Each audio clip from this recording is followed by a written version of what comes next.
It's now the plot by opposition politicians to form a coalition that will challenge the ruling All Progressives Congress, APC, to unseat incumbent President Bola Tinubu appears to have slowed down. The platform to be used for the coalition will be the major decision that needs to be made if things are to progress faster. The success of the coalition will depend on the individuals involved, making sacrifices required to ensure the campaign against President Bola Tinubu's re-election succeeds. Observers say with a coalition composition largely made up of opposition politicians and aggrieved members of the ruling party who have lost out in the power equation, and with its sole aim to win power, there was a chance that it could derail from its objectives. This has raised concerns among many Nigerians and political watchers whether the coalition plan to unseat the current administration is driven by the interest of the nation or rather to actualize personal ambition and interest. Well, joining us on the show this morning to discuss the way forward for the coalition is Umar Ardo, Convener, League of Northern Democrats. Good morning, sir, and welcome to the program today. Morning. Thank you very much.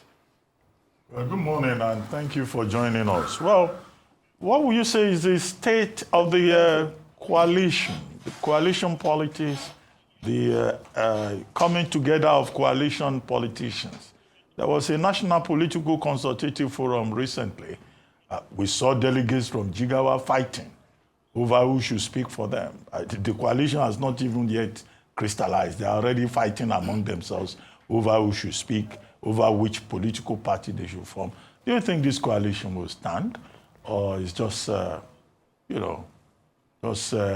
effort in futility, particularly in terms of stated objectives? Okay, thank you. I think the coalition will stand. At the formative stage, usually you have these hiccups, but over time, they will shape up. And basically, the coalition is in place, but it's just divided on the basis of ideology. Well, when I say ideology, I mean approach, how to approach the politics. Predominant members and even leaders of the coalition are in support of fusing into an existing political party. And another group, which I belong, are in support of registering a whole new political party. This is actually where things stand. And I don't know what the ultimate decision will be by the leaders and key stakeholders and movers of the coalition. But we insist from our side that our approach of establishing a new political party by the coalition, the entire coalition, is the best way to approach this transitional politics, and it is, for me, almost certain of victory. So why not? If we look at the statistics, you will see that nearly less than 38%, they say, I think, voted the president who is in power.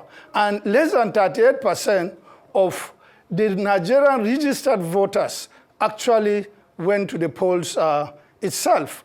So it means that the vast majority of those that are interested in shaping their political life by going to register. You don't go and registration in Nigeria to vote is not compulsory.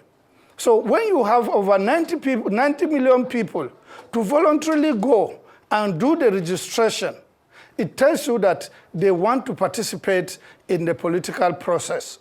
But when it comes to election, in which they should express this political participation, you will see that less than 38% go to the polls. Why?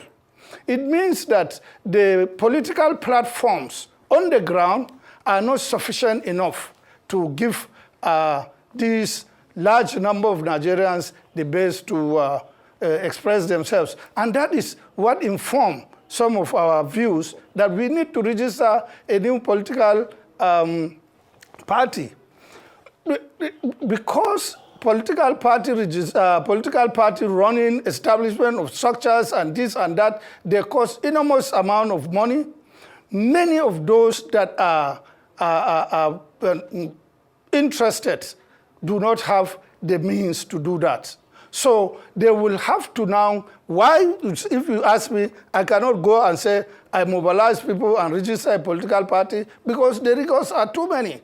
But if the entire coalition, the opposition, comes together and in a coalition and say, this is what we want to do. We want to register a new political party. And besides, the coalition had by itself set up two committees, one to fuse into another political party and one to register another political party. And both committees submitted their reports. So the argument of those who are saying, let us fuse into another political party is not very strong at all. Okay. So this and so many other reasons why I believe if we are able to give it the right approach and take the right decision, we will be able to put up a strong opposition that will defeat incumbency anytime. Right. The question on a lot of people's minds is how are you going to stop, or how do you intend to stop history from repeating itself? Several people are saying we've seen a coalition come into power before, but what was the outcome? What was the result? Inevitably, it led us 10 years later to where we are today. It's a union of strange bedfellows, number one. Number two, we just had the APC publicity secretary, national publicity secretary on the program, and he was saying these opposition leaders, they have nothing to offer. And in the rhetoric, the dominant rhetoric we hear from some of the leaders, members of the opposition, it's usually, personal attacks, personal abuse from one person to the other, and so forth. But we're not really seeing a cohesive manifesto or a cohesive communication where agenda is concerned as to what this coalition is really offering Nigerians. How will you stop history from repeating itself? Thank you very much. I am glad I'm a historian. So to stop history from repeating itself is to learn from its lessons. History gives us lessons. And if we learn from this lesson and adjust, we will not repeat it. So the basic problem of what happened, the coalition, the coming together and the formation of the APC and the poor result that came out was because probably the intent and the actual delivery of what was intended by the formulators of the coalition has not materialized. It's because those who took over did not even understand, and they went ahead and did what they wanted to do. So by this, I'm talking to you maybe in parable. That is to say, we conceived. Some of us came to conceive the formation of the APC and President Buhari's fourth contest, which made it possible to succeed. And after his success, they ran away with the whole thing, and many of those who played the critical role in bringing this success into fruition were not even talked to. So you find yourself with this have views why we want things happen, but we cannot make it happen all by ourselves. So we need to bring so many others to make things happen, and then you bring so many others and things happen, and those who formulated it are not even considered. Okay. So this is the basic problem, why we fail where we have failed. Okay, but the truth is, you just made the point clear that this is just another coalition of disgruntled politicians that didn't get their way. Not at all. No, but I'll prove it to you. Not at all. They are quite distinct. And I'll prove it to you. Okay. Go ahead. You said with your own mouth that you people formed the APC. Yes. But because it didn't favor you in the end, some people hijacked it. You want to now go and form another coalition and No, cannibalize. I didn't use the word favor. Wait a use minute. The word favor. No, I'm using that word now. Hijack. You are using so many words. No, I'm using the word. My words. Please, I'm using the word. Those are my words, and I take full responsibility for them. It's because it didn't go in your favor, and you felt some other people have taken the party.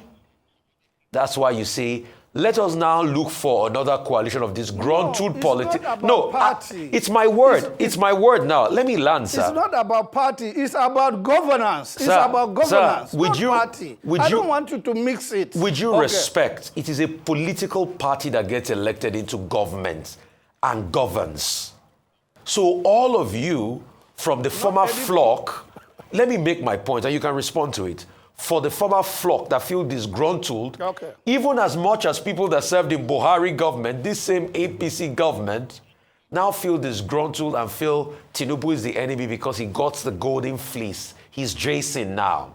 So is it not about your selfish interests as politicians over the people's interests? Because what you have just presented to me is a bunch of politicians that is in it for themselves. And that's what the people feel.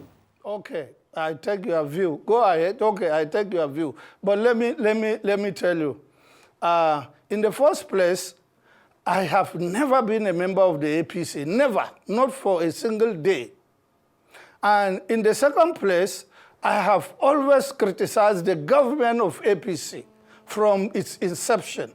Two issues. One, it could be personal for that selfish interest that you are talking about. And two, for the fact on the ground, which is things are going bad.